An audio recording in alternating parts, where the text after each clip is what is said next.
আচ্ছা রানী, বলো তো আজকের দিনটা কি জন্য স্মরণীয়? কি জন্য স্মরণীয়? আরে ভাবো ভাবো, ভালো করে ভেবে বলো, দেখি তোমার কি রকম স্মরণ শক্তি। দাঁড়াও দাঁড়াও, একটু ভাবতে দাও। হ্যাঁ হ্যাঁ, মনে পড়েছে। যদিও তখন আমাদের বিয়ে হয়নি, তবু তোমার মুখ থেকেই যেন শুনেছিলাম আজকের দিনেই তুমি কৃষ্ণনগরে সিংহাসনে বসেছিলে। ঠিক রানী, একেবারে ঠিক। আজ থেকে 25 বছর আগে এই দিনেই আমি কৃষ্ণনগরের রাজা হয়েছিলাম। আর আমার মুখ থেকে তো তুমি শুনেইছো যে আমার কাকা কিভাবে দিনের পর দিন আমাকে এই সিংহাসন থেকে বঞ্চিত করে রেখেছিল। আর শেষমেশ ওই গোপালের বুদ্ধির সাহায্য নিয়ে আমি পেয়েছিলাম এই কৃষ্ণনগরের ক্ষমতা। সত্যি, গোপাল না থাকলে তোমার হয়তো রাজা হওয়াও হতো না। আর রাজা হওয়ার পর কত যে ঝড়ঝাপটা এসেছে আমার জীবনে। কখনো মুর্শিদাবাদের নবাবের নানান অন্যায় আবদার, আবার কখনো বা পাশের রাজ্যের খাম্বাজ রাজার হরেক শয়তানি। আর প্রতিবারেই গোপালের ক্ষুরোধার বুদ্ধির কাছে সকলে হেরে গিয়ে রণে ভঙ্গ দিয়েছে। ঠিক বলেছ রানী, গোপাল না থাকলে যে কি হতো। সত্যি, গোপালের বুদ্ধির জবাব নেই। হ্যাঁ, সে কথা ঠিক। এই কৃষ্ণনগরে গোপালের মতো বুদ্ধিমান মানুষ আর দুটি নেই। ভুল বললে, শুধু কৃষ্ণনগর নয়, আমার মনে হয় সারা ভারতবর্ষ খুঁজে ফেললেও গোপালের মতো দ্বিতীয় কোনো লোক তুমি খুঁজে পাবে না। ওকে পাওয়াটা তোমার ভাগ্য। সেটা আমিও জানি যে গোপালের জুড়ি মেলা ভার, কিন্তু গোপালকে নিয়ে রানীরই বাড়াবাড়ি মাঝে মাঝে আমার অসহ্য লাগে। বলে কিনা ভূভারতে গোপালের জুড়ি মেলা ভার। কি হলো, চুপ করে গেলে কেন? আমার কথা কি তোমার পছন্দ হলো না? দেখো রানী বাবা, গোপাল যে বুদ্ধিমান সেটা আমিও বুঝি, কিন্তু ভূভারতে এরকম আর একটাও পাওয়া যাবে না। তোমার এই কথাটা কিন্তু আমি মেনে নিতে পারলাম না। তাহলে প্রমাণ করে দেখাও যে গোপালের থেকেও বুদ্ধিমান লোক আছে। ঠিক আছে, সেটাই প্রমাণ করে দেখাবো। আমাকে শুধু কটা দিন সময় দাও। কটা দিন কেন, আমি তোমায় বেশ কিছুদিন সময় দিতেও রাজি। দেখাও প্রমাণ করে আমার কথা সত্যি না মিথ্যে।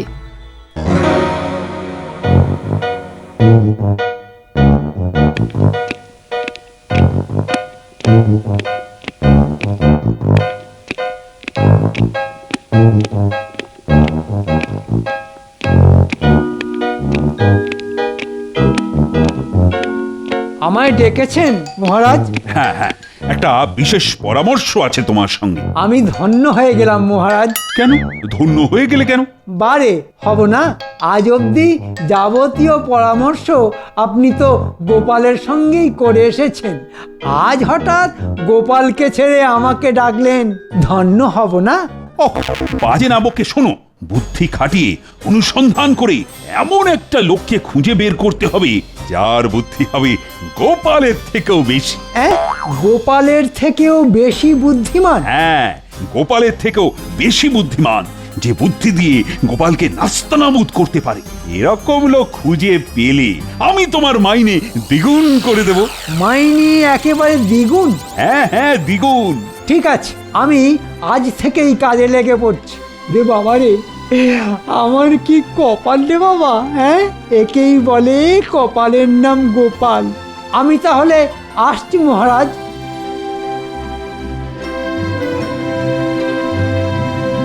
ইরে বটা ঘটা, গোপালকে বুদ্ধি দিয়ে জব্দ করতে পারবি তো?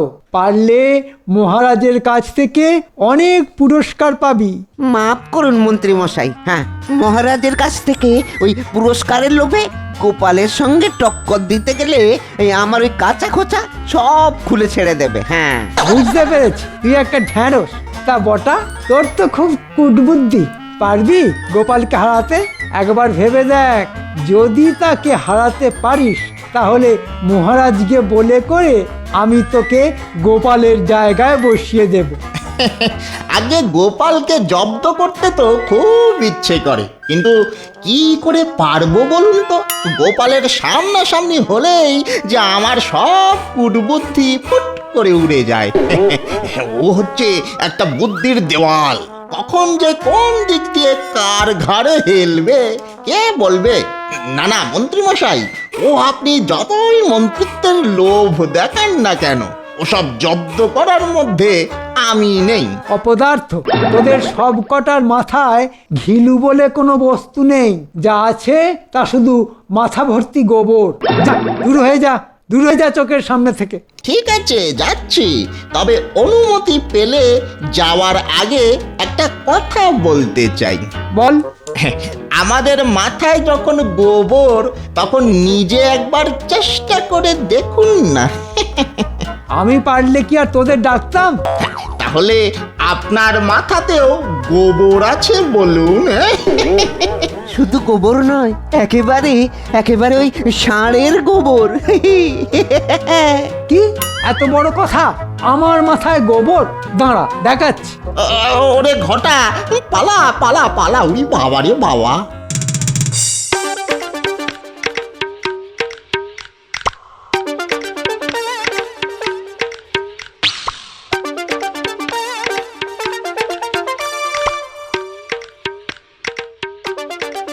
সূর্যি ঠাকুর তো মধ্য গগনে, রোদের তেজে আমার চকচকে টাক তো মনে হচ্ছে ফেটে ফুটো ফাটা হয়ে যাবে। কিন্তু বাড়ি যাই কি করে? বাড়ি গেলেই তো গিন্নি এক হাত নেবে। দূর চাই, কেন যে মরতে সকাল সকাল গিন্নিকে খেপাতে গেলাম।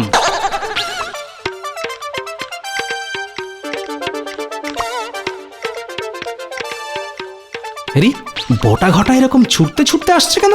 ওদের বাড়িতেও কি হাওয়া গরম? না, গাছের আড়ালে গিয়ে ওদের কথাবার্তা শুনতে হচ্ছে। কি ছকমারি বলতো? হ্যাঁ, বাড়িতে ডেকে নিয়ে গিয়ে বলে কিনা গোপালকে জব্দ করতে হবে। হ্যাঁ, মাথা মোটা মন্ত্রীটা কি বোঝে না যে গোপালকে জব্দ করা অত সোজা না? হ্যাঁ, গোপালকে জব্দ করা যেন ওই ছেলের হাতের মোয়া। আরে মাথা মোটা মন্ত্রী, তুই নিজেই তো গোপালকে জব্দ করতে গিয়ে কতবার নাস্তানাবোধ হয়েছিস। হ্যাঁ, মনে নেই? মনে নেই? চল চল, আর বাজে কথা না বাড়িয়ে বাড়ি যাই। বাড়ি খিদেতে পেটের মধ্যে যেন চুঁচুই চুঁচুই করছে। তাই চল চল। ও, তাহলে এই ব্যাপার। হ্যাঁ, আমাকে জব্দ করার জন্য ফন্দি ফিকির আঁটা হচ্ছে। দাঁড়াও মন্ত্রী, তোমার হচ্ছে।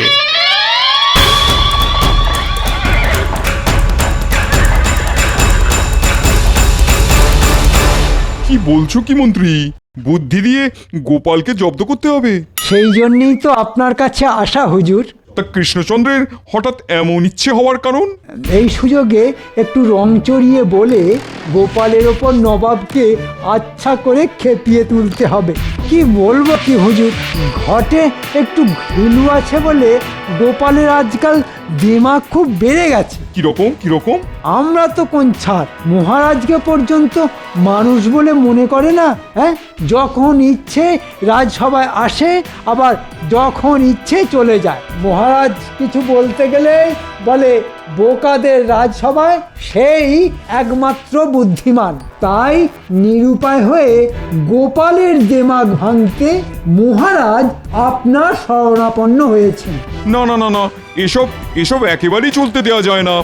গোপালের বুদ্ধির দিমাগ ভাঙতেই হবে। যাক, নবাবকে তাহলে গোপালের বিরুদ্ধে আচ্ছা রকম তাতিয়ে দেওয়া গেছে। শুনলে তো উজির, এবার কিছু একটা বলো। আমি আর কি বলবো নবাব বাহাদুর। কিছুই যখন বলতে পারবে না, তখন ধরা চুরো পড়ে উজির সেজে বসে থাকা কেন? ভরাচুরোর খোটাই যখন দিলেন, তখন আমিও আপনাকে একটা সৎ পরামর্শ দিতে চাই। জাহাপানা, আমার মনে হয় গোপালের বুদ্ধিমতো এটা কৃষ্ণচন্দ্রের একটা চাল। কি বলছো কি? এটা কৃষ্ণচন্দ্রের চাল? চাল নয়, কৃষ্ণচন্দ্র আর গোপালের ভাব ভালোবাসা আপনি জানেন না? হ্যাঁ, দুজনে তো মানে যাকে বলে ওই হরিহ, মানে আত্মা হরিহর, মানে মাথা আর ধর, ধর আর মাথা।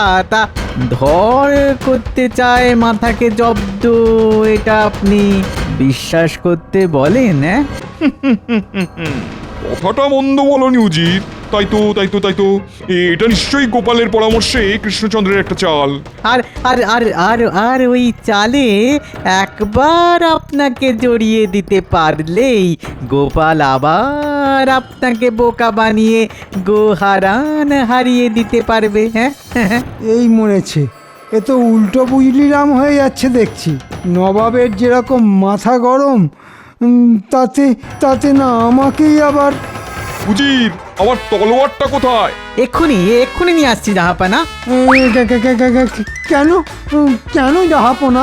তরোয়াল দিয়ে কি করবেন? গোপালকে কাটবেন? গোপালকে তো পরে কাটবো, তার আগে তলোয়ারের এক কোপে তোমার মাথা থেকে ধরটা করে আলাদা করে দেবো বললি। আজ সকালে আমার সঙ্গে মশকরা করতে এসেছো? ওরে বাবা, এ তো যত দোষ নন্দ ঘোষ হয়ে গেল। চাচা, আপন প্রাণ বাঁচা, বাঁচা, আপন প্রাণ বাঁচা।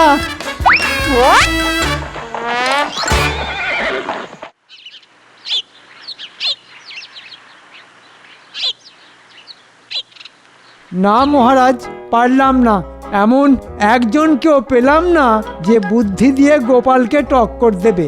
বটা ঘটা এমনকি খোদ নবাব অবধি গোপালের নাম শুনে হাত গুটিয়ে নিল।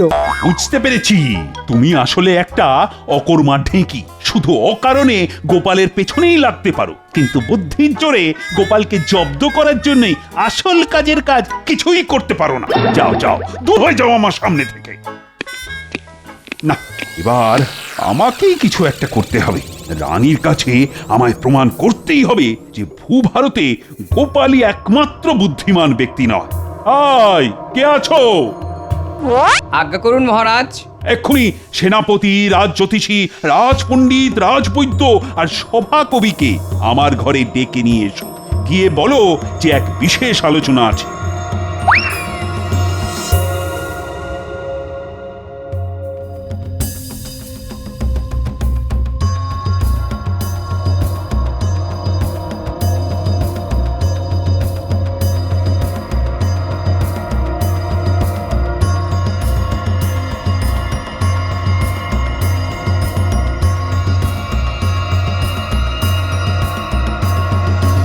এবার তাহলে বলো তো, কিভাবে তোমরা গোপালকে বুদ্ধির জোরে হারাতে পারবে? আর হারাতে পারলে 1000 স্বর্ণমুদ্রা পুরস্কার দেব। এই যে সেনাপতি, তুমি পারবে? আগে মহারাজ, আমি সেনাপতি। ওই যুদ্ধের নানান কৌশল আমার জানা, কিন্তু ওই বুদ্ধির খেলায় আমি যে নিতান্তই কমজোরি। জানতাম তোমার মতো মাথা মোটার কাছ থেকে এরকম উত্তরই আমি পাবো। কি রাজজ্যোতিষী? আগে ছাত্রাবস্থা থেকে শুধু জ্যোতিষ চর্চাই করে গেছি। বুঝতে পেরেছি, বুদ্ধি চর্চা কখনো করা হয়নি, তাই তো? অপদার্থ। রাজপণ্ডিত?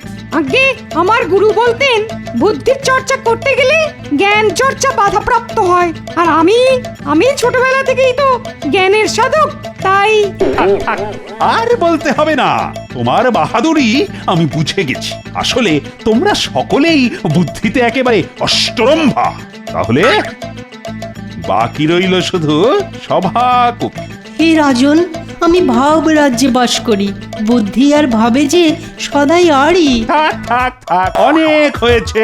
নিজের অক্ষমতা ঢাকতে আর ভুলভাল কবিতা শোনাতে হবে না। আমি হাড়ে হাড়ে বুঝতে পারছি মাসে মাসে বেতন দিয়ে আমি কাদের পুষে যাচ্ছি। তোমরা সকলে এখন আসতে পারো।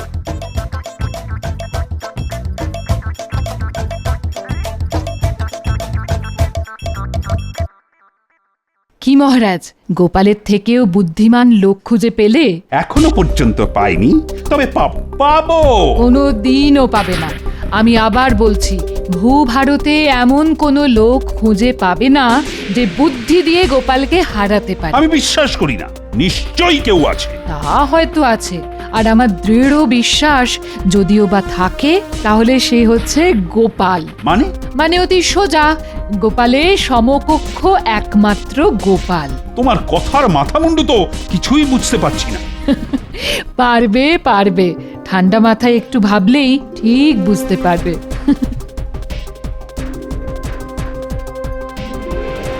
হ্যাঁ, রানী কি সব বলে গেল? গোপালের সমকক্ষ একমাত্র গোপাল? হ্যাঁ, মানে তার মানে গোপালের তুলনা গোপাল? হ্যাঁ, বুঝতে পেরেছি। রানীর কথার মানে এবার আমি বুঝতে পেরেছি। প্রহরী, আজ্ঞা করুন মহারাজ। যাও গোপালকে ডেকে আনো তো।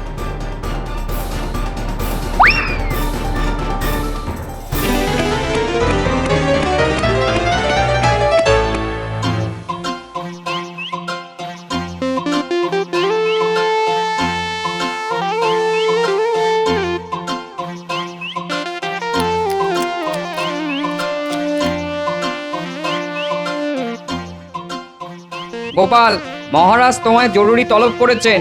মহারাজের তলব? চলো দেখি।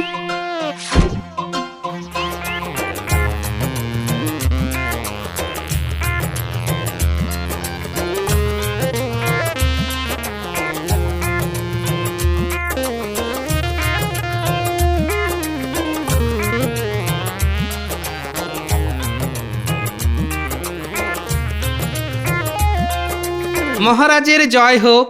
ডেকেছিলেন মহারাজ? হ্যাঁ, শোনো গোপাল, সকলে বলে তুমি নাকি কৃষ্ণনগরের সব থেকে বুদ্ধিমান লোক।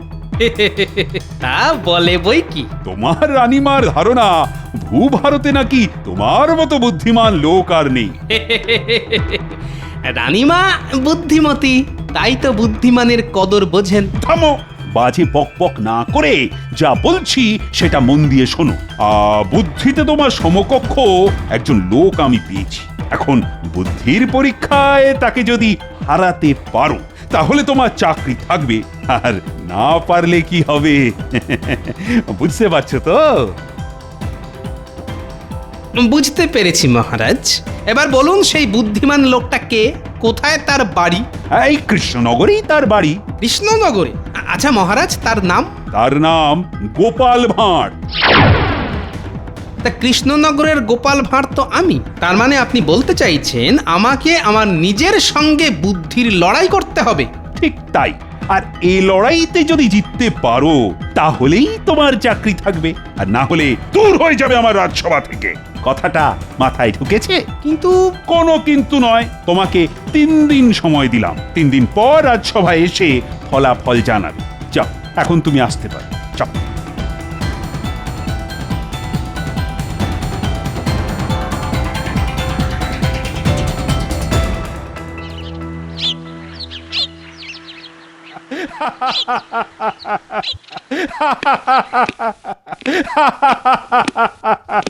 কি একলা ঘরে পাগলের মতো হা হা করে হাসছো কেন?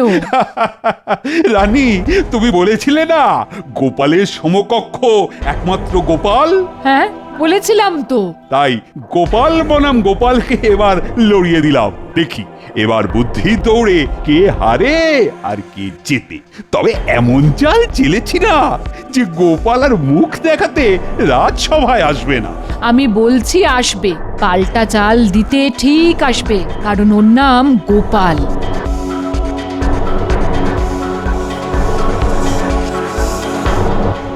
কি মহারাজ, গোপাল তো এখনো এলো না? আসবে, ঠিক আসবে। না এলে ঘাড় ধরে একেবারে হিড়হিড় করে টেনে আনবো না। বাবা, খোদ মহারাজের খপ্পরে পড়েছে। এবার বেটা বুঝবে কত ধানে কত চাল। আচ্ছা, ওই গোপালের ওপর মহারাজ হঠাৎ করে এমন খাপ্পা হয়ে উঠলেন কেন বলুন তো? হ্যাঁ, কি জানি বাবা, মহারাজের মাথায় কখন যে কি খেয়াল চাপে। আরে এসো এসো গোপাল চন্দ্র। তা গোপাল বনাম গোপালের লড়াইয়ের কি খবর? তুমি জিতলে না সে জিতলো? সেই জিতলো মহারাজ। আসলে কোনো লড়াইয়ের মধ্যে না গিয়ে সে আমাকে বোকা বলে হেঁটা দিয়ে চলে গেল মহারাজ। কেন কেন কেন হেঁটা দিয়ে চলে গেল কেন? আমি বোকা বলে। তুমি বোকা? বোকা নই। বোকা না হলে এতদিন আপনার সেবা করে এসেছি। তার মানে আজ পর্যন্ত আপনি যতবার বিপদে পড়েছেন ততবার আমি বুদ্ধি দিয়ে আপনাকে বিপদ থেকে বাঁচিয়েছি। হ্যাঁ, এই কথাও অস্বীকার করছি না। এ আপনার মুখের কথা মহারাজ, মনে মনে আপনি আমাকে সহ্যই করতে পারেন না। আমার আপনাকে বিশ্বাস করা ঠিক হয়নি মহারাজ। এই 3 দিন নিজের সঙ্গে নিজে লড়াই করতে করতে আমার চোখ খুলে গেছে মহারাজ। আমাকে বোকা বলে, আমাকে অন্ধ বলে আমার ভেতরের সেই গোপাল আমাকে হারিয়ে দিয়েছে মহারাজ। জীবনে এই প্রথম আমি পরাজয় স্বীকার করলাম। তাহলে আমায় বিদায় দিন মহারাজ। জানা বাবা, এত কথা না বলে মানে মানে বিদে হ। আমিও দুহাত ভরে কামিয়ে নি। না না গোপাল, তুমি ভুল বুঝছো। তুমি না থাকলে নবাব কবেই আমার রাজ্য কেড়ে নিত।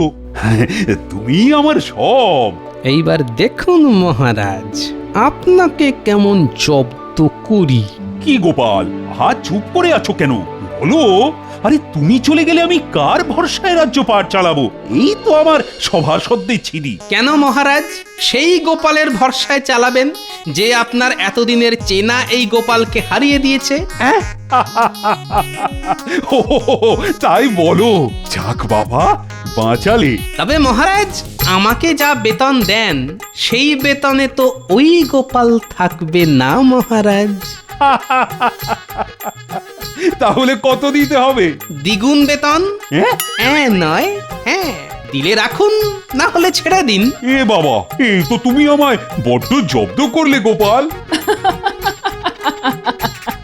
বলেছিলাম না, গোপালের সমকক্ষ একমাত্র গোপাল। কেন যে শুধু মুধু ওর সঙ্গে লাগতে যাও? এখন হলো তো, ভালো মানুষের মতো গোপালের বেতন এবার দ্বিগুণ করে দাও।